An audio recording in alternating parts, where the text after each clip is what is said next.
Olá, o Shabat aparece, vamos recebê-lo.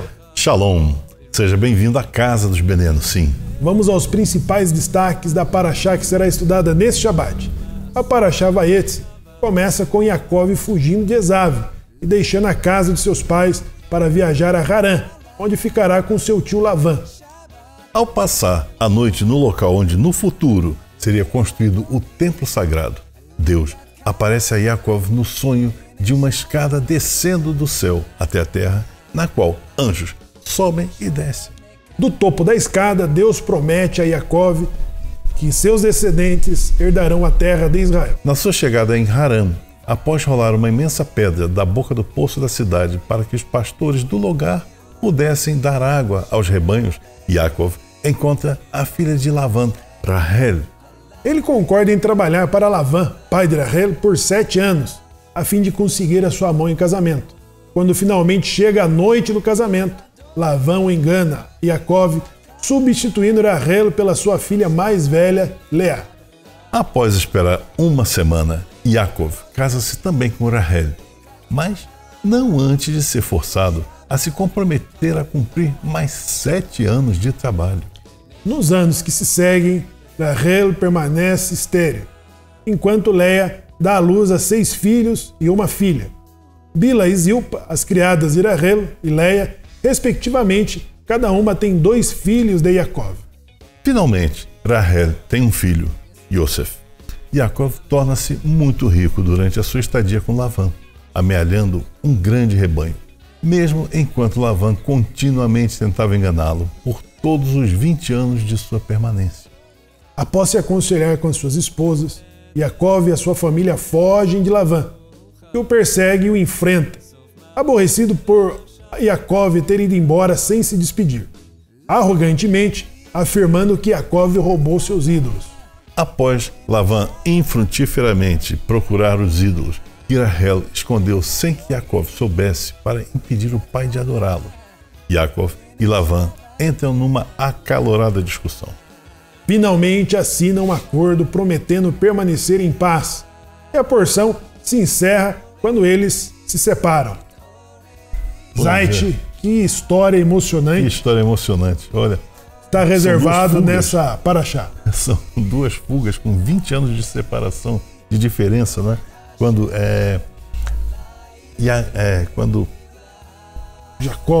Yaakov ele foge do seu irmão e vai para ficar com Lavã, né? Irmão de sua mãe. E lá ele faz a fortuna, trabalha muito, faz sua fortuna, faz muito mais a fortuna de Lavã. Ele, mais uma vez, é obrigado a fugir. Pessoal, aqui vai começar a biografia do 3º pilar da nação sagrada. E Yaakov inicia o seu exílio na terra de Harã, visto, Zay, que ele foi ameaçado de morte. Exato. Agora, uma coisa que chama atenção, Zay, ele vai em busca de um casamento desprovido de um dote. Ausente de um dote, diferente de como Isaac foi representado por Eliezer com camelos carregados de presentes, joias, né? Tudo. Agora, diz o Midrash que Lavã diz que Esav enviou salteadores que roubou Yaakov pelo caminho. Agora, a pousada, quando ele reclina a cabeça na pedra, onde ele tem a visão e a confirmação do pacto que Deus havia feito e confirmado ele como pilar que vai dar continuidade na formação da nação sagrada.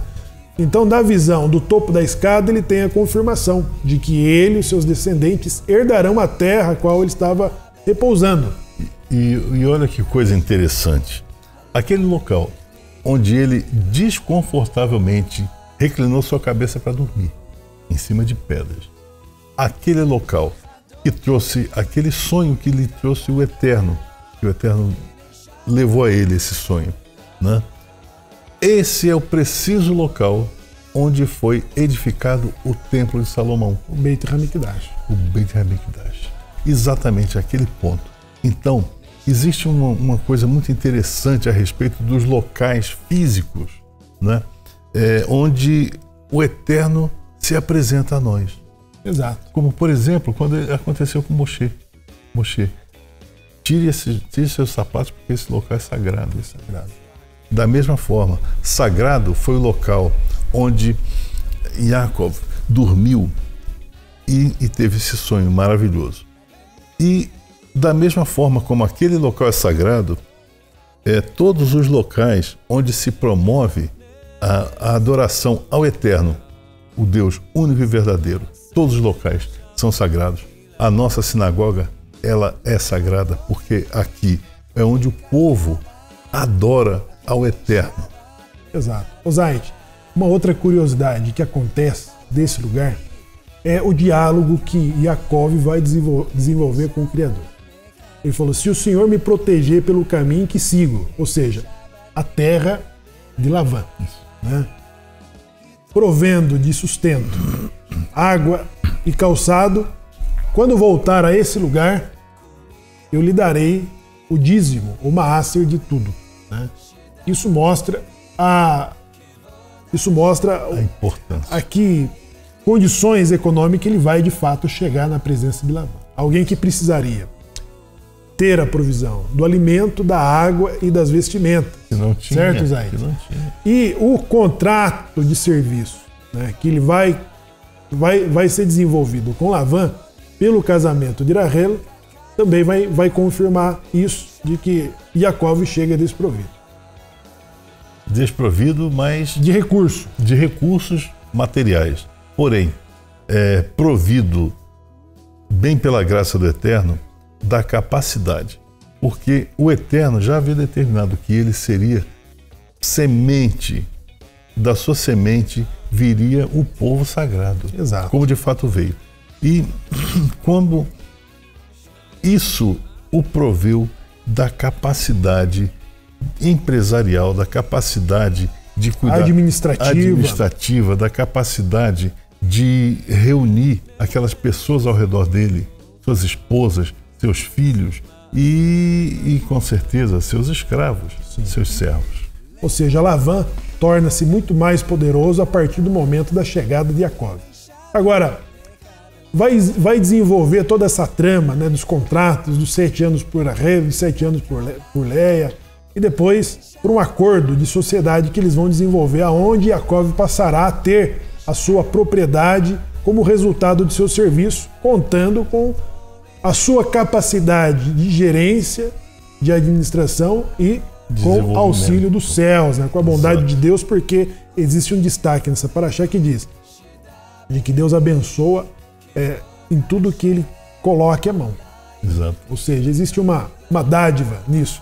Agora, a curiosidade que nós comentávamos sobre o diálogo que ele desenvolve com Deus também vincula-se ao momento em que ele se compromete de trazer o maaser, que é o dízimo, Zayt. Existe um paradigma, um paradoxo, na verdade, sobre essa palavra, como se o maaser, o dízimo, ele fosse constituído mediante a construção do Beit HaMikdash e o exercício dos levitas. Não.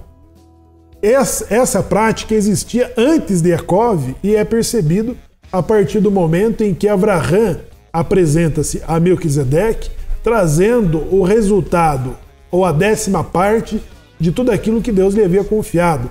E isso volta a se repetir nesse diálogo com Yaakov, de que se Deus o protegesse no seu caminho e o fizesse retornar em paz. Quando que você retorna em paz de uma missão, de um trabalho, de um estabelecimento de um grande negócio? Quando você retorna com segurança, com sucesso, sem ter ser assimilado com Lavã, né, e com o resultado do trabalho de suas mãos. Exatamente. Ou seja, o maaser... Quando se traz o valor. Exato. O maaser, o dízimo, ele existia antes da constituição do Beit HaMikdash, mesmo antes das 12 tribos de Israel, como um mandamento que testa o coração do homem em relação à sua generosidade com Deus e com a causa. O Zayt, e depois da destruição do Beit HaMikdash, isso deixou de existir? Claro que não. Tanto é que a lei rabínica, a Halahá, ela define a questão de que todo judeu ele tem que separar do seu maaser, que é o resultado do seu trabalho, de 5% a 20%. Né? Para quê? Para causas justas, né? Para uma instituição que cuida de famintos, de idosos, de tratamentos especiais de doença, uma sinagoga, uma yeshiva, uma escola. Existem infinidades de coisas a serem construídas e reformadas como o Tikkun Olam, né? Então, por isso, a lei rabínica, a interpretação rabínica quanto ao maaser, ela é definida de uma escala de 5% a 20%. Porque, Zait, quem entrega menos de que 5% é considerado um brachá, um brechaim, um perverso. E a pessoa que devolve mais do que 20%, está destinada a falir. Ela está sujeita a empobrecer, né? Então existe essa escala, quebrando esse paradoxo, porque às vezes as pessoas pensam que o dízimo foi uma instituição criada pelo cristianismo, né? Que faz uso disso, né? E de uma forma e interpretação que é de acordo com a filosofia cristã, né? Mas é uma acer, é uma prática, é um mandamento positivo que testa a generosidade e do retorno, que é dessa sociedade que nós desenvolvemos com Deus, né? Se o Senhor prover, me trazendo em paz de volta dessas aquisições, eu lhe darei uma acer e o dízimo de tudo.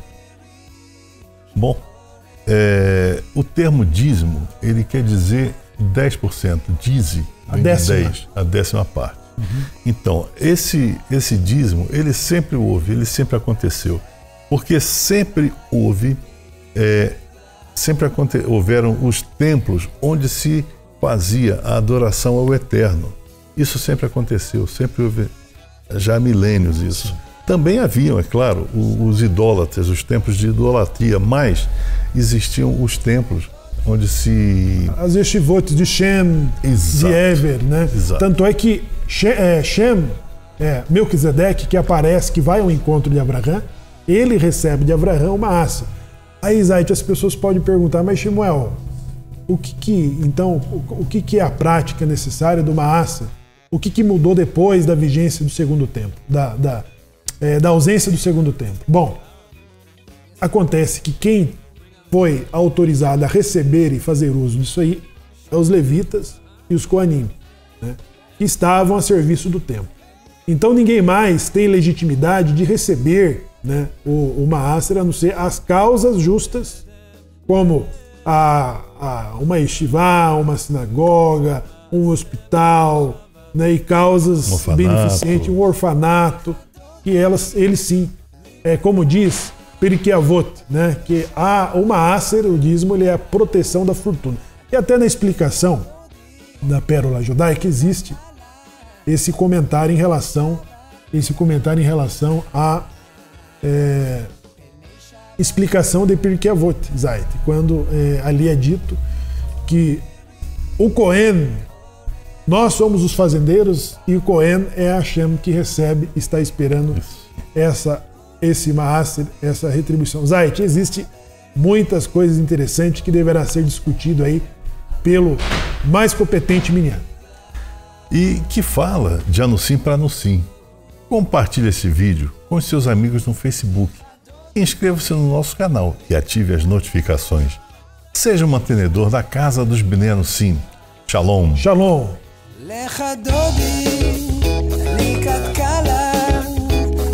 Shabbat.